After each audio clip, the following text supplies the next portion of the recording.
ju prezantoj me kështjellat. Shtëpitë verore.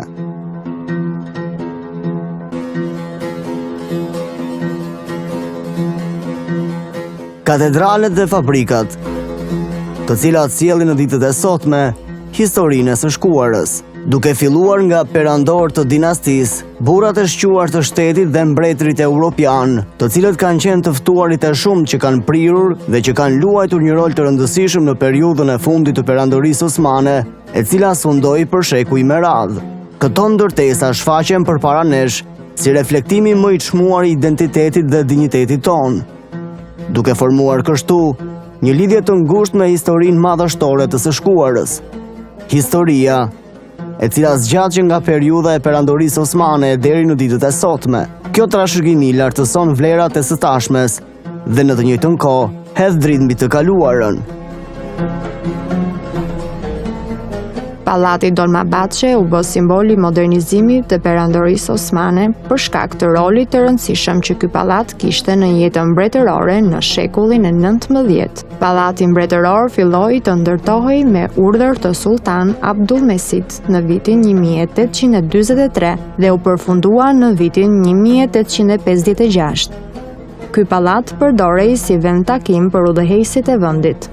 Pallati Dolmabahçe përbëhet nga qindra dhoma e 10 holle, të cilat të bëjnë të mundur të njihesh me artin, shkencën dhe politikën në të njëjtën kohë.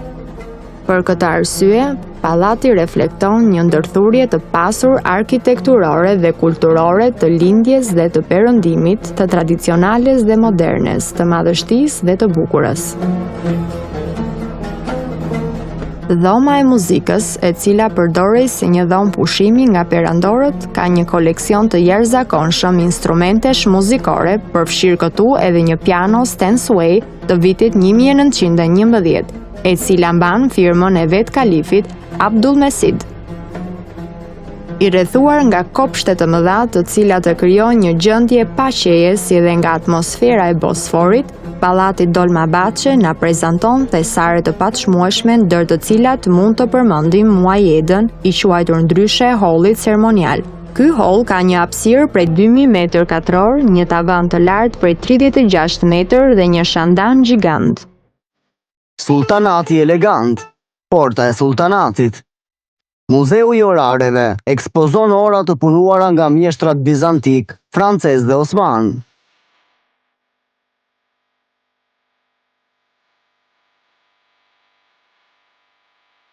Libraria e Beut Abdulmesit, me libra të rrallë, të shkruar në gjuhë të ndryshme. Kopshti i zogut.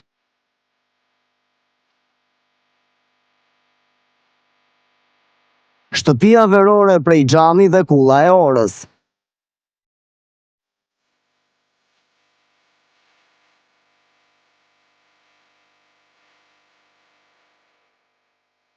Ndryshe nga pallati Dolmabahçe, pallati i Bejlerbeut përdorej nga perandori dhe familja e tij gjatë muajve të pranverës dhe të verës. E ftuara më e famshme në pallat ishte Eugenia, mbretëresha e Francës. Pasi sultani Abdulhamidi II urrëzua nga froni, ai u detyrua të jetonte 60 vitet e fundit të jetës së tij në këtë pallat, në një pjesë të pallatit e cila ishte caktuar për të. Të gjitha zbukurimet në pallat reflektojnë dashurinë që sultani Abdulhamid kishte për detin.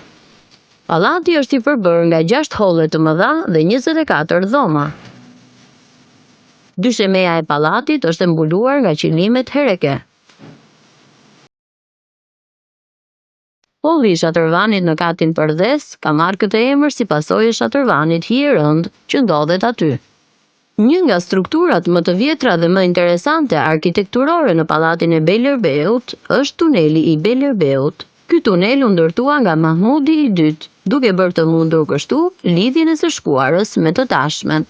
Pallati i Bejlerbeut bie në sy për shkak të vendodhjes, arkitekturës, stolisjes, kopshtëve dhe shtëpizave verore, të cilat ja shtojnë edhe më shumë bukurinë Stambollit.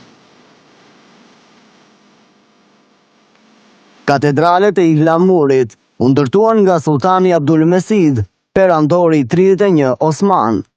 Këto katedrale kanë marrë emrin nga pemët e blirit që gjendeshin në kopsht. Katedralet e Islamurit përdoreshin si vende shplodhëse nga perandorët për pritje dhe ceremoni zyrtare, si edhe për akomodimin e zyrtarëve të huaj. Të ndërtuara në një pemishte me një sipërfaqe prej 25.000 metra shkatëror, katedralet e Islamurit u dizenjuan me një pamje mbreslënëse, e cila duket qartë në pishinat dhe në punimin e gurëve të jashtëm.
Ka marrë emrin nga fjala franceze chalet, që do të thotë vend multikulturor. Ajo përbëhet nga 3 pjesë kryesore, të cilat u ndërtuan nga sultani Abdulmehidi II, por në periudha të ndryshme kohore. Kjo shtëpi dallohet nga ndërtesat e tjera të pallatit Yildiz për shkak të funksionit të saj. Ajo përdorej për të pritur zyrtar të lartë apo njerëz me pozitë. Në vitet e para të krijimit të Republikës, kjo ndërtesë shërbeu edhe si kazino për një periudhë të shkurtër kohore, por më pas ju kthye funksionit të saj të hershëm. Gjatë historisë së saj, kjo shtëpi ka mirëpritur rreth 60 udhëheqës të vendeve të ndryshme. I ftuari më i rëndësishëm ishte udhëheqësi gjerman Wilhelmi II dhe i ftuari i fundit ishte udhëheqësi i Rumanisë Ceaușescu, i cili e vizitoi Turqinë në vitin 1976. Si gjithmonë, hollet dhe dhomat e mrekullueshme karakterizoheshin nga shandan të kristalt. Pjesa më e spikatur e kësaj shtëpie ishte holli i Sedelfit, holli i Somalit,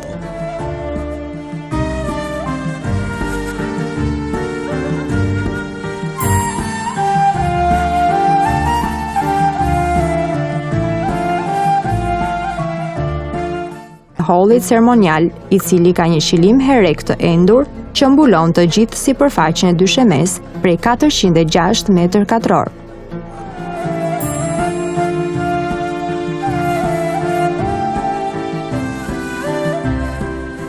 E ndërtuar në vitin 1929 si një shtëpi presidenciale dhe e përdorur nga Gazi Mustafa Kemal Atatürk gjatë periudhës së verës. Katedralia Yalova Ataturk është një nga shembujt më të hershëm të arkitekturës që i përket periudhës së Perandorisë Osmane në Republikën e Turqisë. Tavolina e madhe prej druri, e cila ndodhet në mes të hollit të ngrënies në katin përdhes, ka mirëpritur darkat e paharuara të mbajtura nga Ataturku. Pjesa më popullore e katedrales është balkoni me tjegulla, vendi ku Gazi Mustafa Kemal Atatürk hante mëngjes. Në vitin 1935, komuna e Stambollit, ku me urdhër të Mustafa Kemal Atatürkut u mbajt një konkurs projektesh. Fituesi i këtij konkursi ishte Sefi Arkan, i cili u bë dhe arkitekti i rezidencës detare Florja. Kjo rezidencë u ndërtua mbi kolonat, të cilat ishin të vendosura në det. Rezidenca Florja i ngjasonte një anijeje që lidhej me tokën nëpërmjet një ure. Atatürku kalonte shumë kohë në këtë katedrale gjatë muajve të verës. Në këtë vend, ai mbante mbledhje jo vetëm të natyrës politike, por edhe shkencore. Priste njerëz të shuar, ndër të cilët mund të përmendim mbretin e Britanisë, Eduardi VIII, si dhe zonjën Simpson. Gjërat më të rëndësishme të jetës sonë të përditshme, si për shembull këpucët, rrobat, karriket, gotat dhe lapsat. Shikoni çfarë pamje kishin në pallatet mbretërore osmane. Muzeu i koleksioneve mbretërore ekspozon një shumëllojshmëri objekte shtoçmuara të cilat përdoreshin në jetën e përditshme, por dhe për raste të veçanta që mbaheshin në pallatet osmane, duke filluar nga mobiljet tek veshjet, nga orat tek peshqirët, nga mbulesat e tavolinave tek shandanët, nga oxhaqjet tek pikturat, nga librat e deri tek lapsat. Të gjitha këto objekte mbajnë vlerën e një vepre të vërtet arti. Fabrika e tjegullës dhe porcelanit në Yildiz. Objekte prej balte, pjata, piktura, mbajtës e sheqeri në formën e pjeprit, vazo, mbulesa, tavoline dhe artikuj të tjerë për përdorim të përditshëm, të cilat mund të përdoreshin si objekte dekoruese, bëheshin me porosi për të përdorur në pallatet mbretërore. Fabrika e tjegullës dhe porcelanit në Yildiz u ndërtua në vitin 1890 me urdhër të sultanit Abdulhamidit II, si pasojë e nevojës që Perandoria Osmane kishte për të dekoruar pallatet mbretërore në shekullin e 19. Për ndërtimin e saj u përdor teknologji e përparuar europiane. Të gjitha llojet e materialeve të nevojshme për themelimin e fabrikës u importuan nga Franca. Sot kjo fabrikë ka një pozicion të veçantë. Fabrika e tjegullës dhe porcelanit është një fabrikë muze e cila mban gjallë artin turk të punimit të porcelanit. Prodhimet e porcelanit të dekoruara me motive tradicionale, si dhe kopje të objekteve dekoruese të pallateve mbretërore, prodhohen këtu. Fabrika e thurjes së qilimave të mëndafshta hereke u ndërtua në vitin 1843 për të plotësuar kërkesat për tapiceri dhe perde të pallateve të reja që ndërtoheshin në atë kohë. Me shtimin e një sektori tjetër të thurjes së qilimave gjatë sondimit të Abdulhamidit të dytë, kjo fabriku bë e madje vazhdon të jetë edhe në ditët e sotme.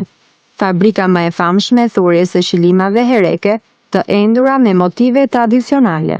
Me ndihmën e ekspertëve francezë dhe të zgjaheve të ardhura nga Xhakarta, këtu thureshin prodhime të veçanta tekstili. Këto qilime i dhuroheshin udhëheqësve të dinastive të ndryshme dhe zinin një vend në pallatet mbretërore të Europës. Sot kjo fabrikë shërben si një fabrik muze, e cila prezanton karakteristikat e veçanta tradicionale hereke e gjithashtu riprodhon bukurinë e humbur që përdorej në pallatet mbretërore.